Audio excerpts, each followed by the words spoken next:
archivist, y'all. Exclusively interviewing Slaine. Yes, sir. What's good, man? And who is Boston's Slaine? Who is Boston Slaine? I'm an MC, I'm an actor, I'm a writer, but most of all, I'm a storyteller. That's what I do. That's what keeps me doing music. That's what keeps me doing movies and all that shit. And since the age of 9, writing and recording on a boombox coming out of South Boston, Dorchester, and a few other neighborhoods. Let us know. Yeah, I moved around a lot as a kid, but I was born in Dorchester, lived there as a kid, and at this stage of the game, I've really lived in Boston probably 28 out of my 35 years. I've moved around a lot, but I've lived in half the neighborhoods there, so I just rep it for Boston. But grew up living in Dorchester, South Boston, Rosendale, later on in Jamaica Plain. I lived all over the city, man. And special teams, Stereotypes, being managed by MC Shan, and then linking with Danny Boy of House of Pain. Right. Well, that's kind of hops around a little bit, but yeah, I hooked up with Danny Boy, and that was kind of the beginning stages of the COKA NOSTRA. Around the same time, I did a group with Edo G and J song called Special Teams. Our first single was produced by DJ Premier called Main Event. MC Shan was even before that. When I was living in New York in the 90s, Shan managed me. And The White Man is a Devil mixtape. How did that go? And then on to A World with No Skies 2.0. Let's hear on your past projects. Well, White Man is a Devil Volume 1 was the first project that I put out solo. It was basically a mixtape that was about cocaine and where it landed me. So I know the title was controversial. It got a lot of people mad, white people, black people. That was kind of the point.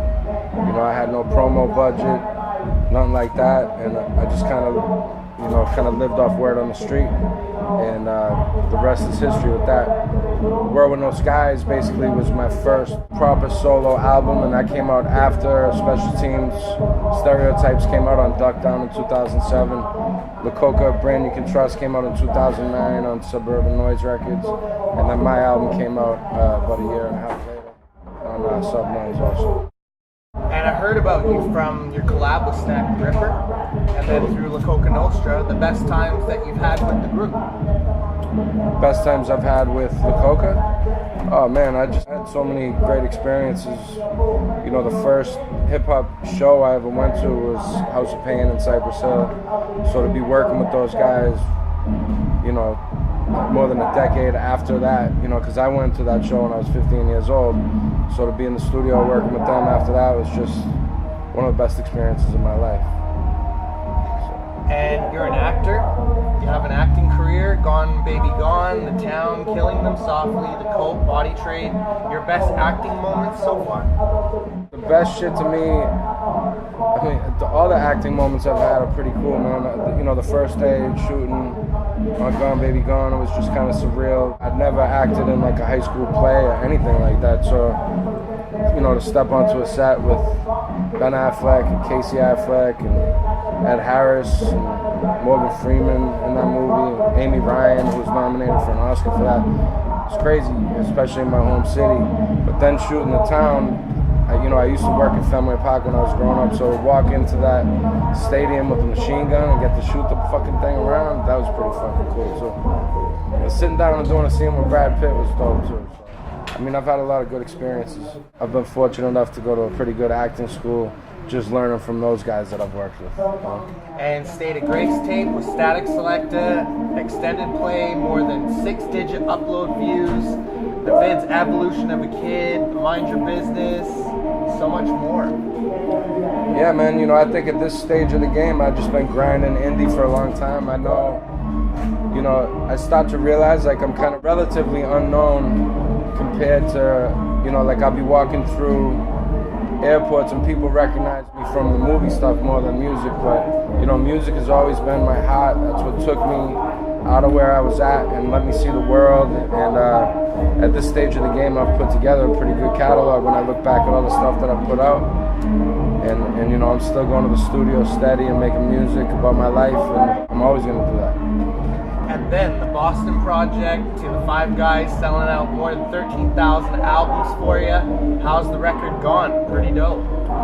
Yeah, the Boston Project, I'm really proud of it, man, because, you know, I was able to get to a point in my career where I could, you know, pay homage to the people that came before me and from Boston, to the cats that came up with me, and to the kids that are the future generation of Boston hip hop, and to kind of executive produce that and put it all together, and to hear how the project came out at the end, it's just dope, man. You know, like, it's a Slaine album. I'm on every song, but it's a collaboration album. It's not a compilation, it's a collaboration album, and I'm proud of it. An experience at the Vatican, twice in Switzerland, let's hear about it, and being on Mad Child's Dope Sick. Yeah, you know, Mad Child's a homie. I was on Dope Sick, on his new record too, on a track called Chainsaw. And, you know, we toured together with the COKA NOSTRA and Swollen members last year through Canada. So, you know, me and him clicked up then. I was on a Swollen members record in 2009. And then, Under the teeth. Yeah, and then I, with Everlast, was also on that song. And, you know, me and Matt are just cool as shit, man. We had a good time touring when we did the Coca Swollen tour. We're working on an album together now, and we're starting this tour, so I'm looking forward to it. There's nobody better to tour with through Canada than Mad Child, right? Hell yeah, and so many collabs from Chris Webby to 7L and Esoteric, You God. Let us hear some of your favorite tracks you've done, and Grenade Launcher. Ah, man, I mean, you know, every track kind of takes on a life of its own. I like to, you know, really, like, absorb the environment of the studio. Like, I like to collaborate with people on the spot, and, you know, it's hard to say what my favorite collab is. I always like working with DJ Premier, but who doesn't? And, you know, I like working with everyone I work with, man. And your best tour and largest crowd you've ever rocked? Largest crowd was probably in Switzerland, 60,000 people. And your best hip-hop memory you've been part of or contributed to? I mean, it was cool doing House of Pain, the COKA Nostra on St. Patty's Day in Times Square. It was pretty dope.